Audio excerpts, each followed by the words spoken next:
Okay, right right Ravindra గారు ఏం చెప్తారు? చూస్తున్నారు, డిస్కషన్ జరుగుతూ ఉంది. సో అసలు నిజంగా ఇప్పుడు వర్గీకరణ అంశంపై నిజంగా మాలలకి మాదిగల మధ్య జరుగుతోంది. ఒకరికొకరు కూడా పోటాపోటీగా ఉద్యమాలు చేస్తామంటున్నారు. సో మీరేమనుకుంటున్నారు ఈ తీర్పుపై? ఆర్టికల్ 370 ఏమో ఒకవైపు విరుద్ధం అంటున్నారు. సో ఏమనుకుంటున్నారు? ఇక్కడ స్పష్టత, వాస్తవానికి మెజార్టీ ప్రజలు అంటే ఏదైతే మందకృష్ణ ప్రొపగండా లేవనెత్తిండో గత 30 సంవత్సరాలుగా మాలలు ఈ యొక్క అన్ని రంగాల్లో దోచుకున్నారు అనేది ఒక ప్రజల మెదళ్లను అంటే అలా తయారు చేసేశారు. వాస్తవానికి గాలి వినోద్ కుమార్ గారు ఒక మంచి అభిప్రాయాన్ని వ్యక్తపరిచారు. అదేంటంటే ఇది ప్రాంతీయ సమస్యతో కూడుకున్నటువంటిది. నిజంగా అప్పుడు ఉమ్మడి ఆంధ్రప్రదేశ్లో మెజార్టీ మాలలు ఆంధ్రప్రదేశ్ సంబంధించిన వాళ్ళు ఎక్కువ మంది కూడా లబ్ధి పొందిన వాళ్ళు. తర్వాత ఇక్కడ 2 కులాలు మాలా మాదే కూడా వెనుకబడినటువంటి కులాలే తెలంగాణలో ఏది రిజర్వేషన్ పొందడంలో ఉమ్మడి ఆంధ్రప్రదేశ్లో. ఎప్పుడైతే తెలంగాణ విభజన జరిగిన తర్వాత వాస్తవంగా న్యాయం జరిగినట్టే. మేము అదే చెప్తున్నాము. ఇది ఒక ప్రాంతంలో ఒక ప్రాంతం వాళ్ళు ఎక్కువ మందిని ఐఏఎస్ ఐపీఎస్ ఆఫీసులను చూసి ఈ వర్గీకరణ ఉద్యమానికి కొంత లిస్టు చూపించే అప్పుడు ఆజ్యం పోసారు.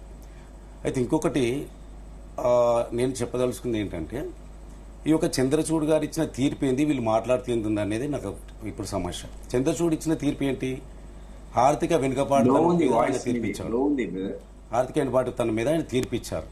వీళ్ళు కొట్లాడుతున్నది ఏంటి? జనాభా ప్రాతిపదికన, తర్వాత మా జనాభా ఎక్కువ ఉంది. అది అసలు ఒక తీర్పుకు సంబంధం లేకుండా తీర్పు ఏమో స్పష్టంగా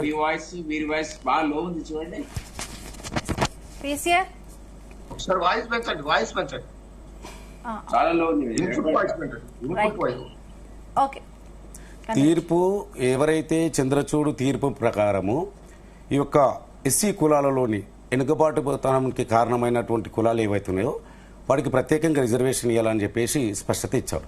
అక్కడ ఏ కులం పేరు మెన్షన్ చేయలేదు చంద్రచూడు.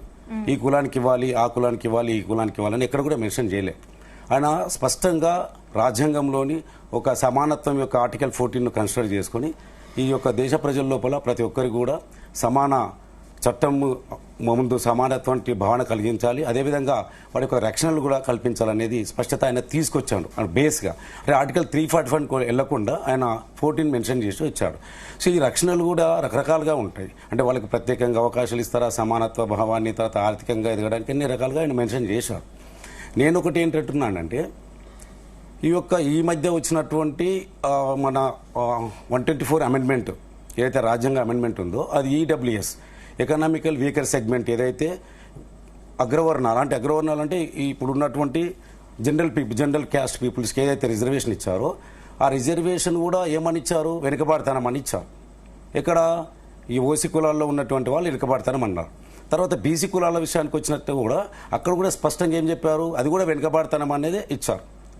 ఇప్పుడు చివరిగా ఎస్సీలకు ఏమని ఇచ్చారు? అదే కోణం వచ్చింది. అంటే ఇక్కడ ఎంత అస్పష్టంగా తీర్పు ఉందంటే చంద్రచూడ్ గారు ఏదైతే మాజీ చీఫ్ జస్టిస్ ఆయనకు అడుగుతున్నాను నేను, ఎస్సీలకు ఇచ్చినటువంటి రిజర్వేషన్స్ చాలా మంది చెప్తున్నారు, ప్రతి ఒక్కసారి చెప్తున్నారు.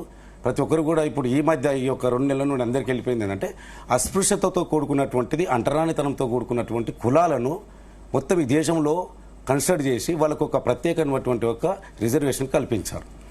అది 15% దాదాపుగా అన్ని విద్యా అవకాశంలో పొందుపరిచారు. కాబట్టి వీటిని మరి ఎలా వినియోగించుకోవాలంటే ఇక్కడ ఎలా ఉందంటే సమస్య, అందరి సమస్య ఒకటి, అస్పృశ్యత, అంటరానితనం. ఇందులో ఎవరు ముందుకు చదువుకోవడానికి వెళ్తున్నారో, ఎవరైతే దానిపైన స్పష్టత అవగాహన ఉందో వెళ్ళడానికి ముందుకెళ్తున్నారు, అందులో డౌట్ లేదు. వాళ్ళు ముందుగా అవకాశాలు వినియోగించుకుంటున్నారు, దాంట్లో డౌట్ లేదు. ఏ కులం అనగానే ఈ దేశం లోపల, నాట్ ఓన్లీ తెలంగాణ స్టేట్.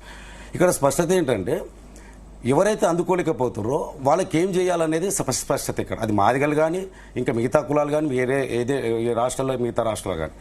అక్కడ ఈవి చిన్నయ్య గారు మొన్న అప్పుడు ఇంతకుముందు సుప్రీంకోర్టు ఎప్పుడైతే 1997లో రిజర్వేషన్ చేసిన తర్వాత అది మళ్ళీ మనోళ్ళు అంటే మాలల తరపున పిటిషన్ వేసిన తర్వాత సుప్రీంకోర్టు స్పష్టంగా మెన్షన్ చేస్తూ కొన్ని సజెషన్స్ ఇస్తూ కొట్టివేయడం జరిగింది.